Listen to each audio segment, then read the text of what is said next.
My biological parents were meth addicts, so I was in the foster care system until I was 4.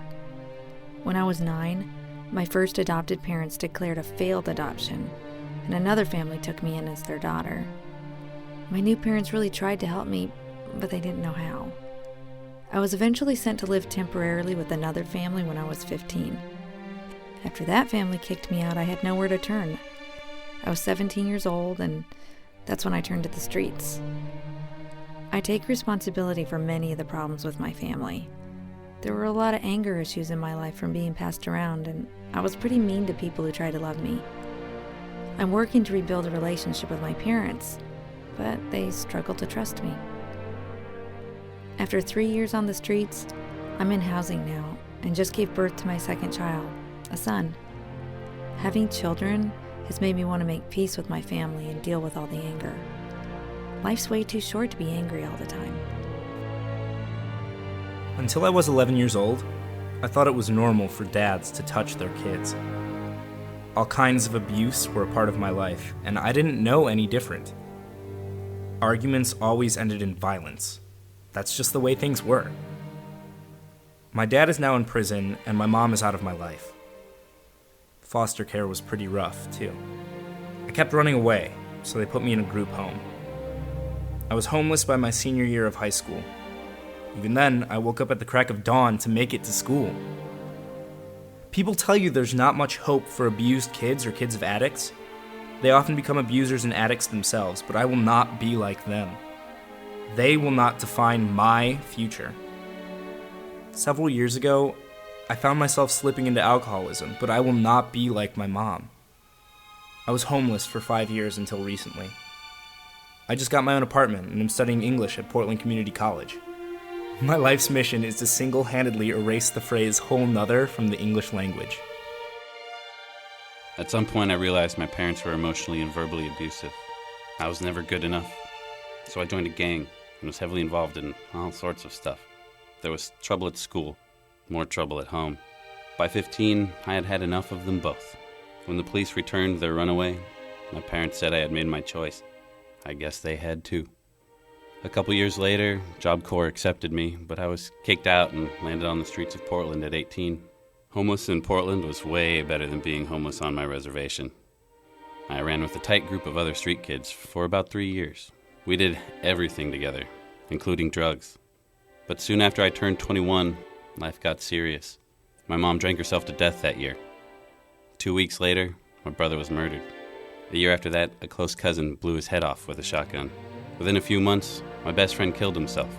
2 years of death woke me up. I've been off meth for a year. Alcohol for 10 months. I don't even smoke anymore. I'm wide awake now. There's too much to live for. I've almost finished my GED, and then it's college. I never knew my father. He was a drug dealer who never came around. My biological mother was booked for murder 1 when I was 9 years old. Physical and emotional abuse was part of life after that. The worst was being locked out of my house for the night and trying to find a safe place to sleep. Sleeping in locked outhouses wasn't ideal, but they were the best way to avoid crackheads. I was 18 years old when I became homeless. It was awful, and I never wanted to go back. Finding Transitional Youth, however, was one of the bright spots from my time on the streets. Now I volunteer at the Outreach Center 3 nights a week. I have Asperger's, which comes with a host of work and social challenges. Volunteering has provided structure to my day and helped give me a sense of purpose. Just recently, the state told me it plans to cut my disability benefits. If my appeal doesn't work, I could be on the streets again. I don't know if I can handle that. I got my sense of humor from my dad. He's one of the funniest guys I know. He still gets drunk every night, but he's doing his best. Growing up around alcoholics is tough, and I needed to get away from it all. Unfortunately, I've burned most all my bridges. It's really hard out there, being homeless, and I got on some people's bad side. I had to sleep with guys just to survive. They took advantage of my situation, and I did not choose my lifestyle. I did not choose to become a whore. Very few people actually choose that lifestyle. They get thrusted into it. It's kind of like being thrusted into a cage. I found Transitional Youth through my Job Corps caseworker. They gave me the number, I called, and I set up an interview. Now I'm living in one of the Transitional Youth houses. I feel like I've changed quite a bit. I've learned a lot about myself, my job skills, work ethic, and social skills. It'll be a good feeling to finally become stable. I'm pretty sure I'll have an apartment and a house. Hopefully both my parents will still be alive to see. And I'll have a relationship with my family again. Life was hard from the beginning. A suicidal mom, an absent dad. I was molested by my stepfather's brother when I was 8 years old. At age 15, the cutting began. I was numb, but when I cut, at least I felt. My family has never understood me, and after high school graduation, they don't want me. Sleeping on the streets is tough, for girls especially. Couch surfing wasn't much safer. Nice guys aren't always so nice once the door is locked. I was 18 the first time it happened. I'm back on the streets after living on my own for 5 years. This time I'm pregnant and need to find housing before I give birth. One charity said it would help, but I refused to give up my baby. It's really hard to get help when you aren't on drugs, alcohol, or mentally ill. You just have to keep moving ahead to hopefully get ahead. Next fall, I'm enrolling at Portland Community College, and I'm determined to get off the streets for good, for my own sake and the sake of my baby.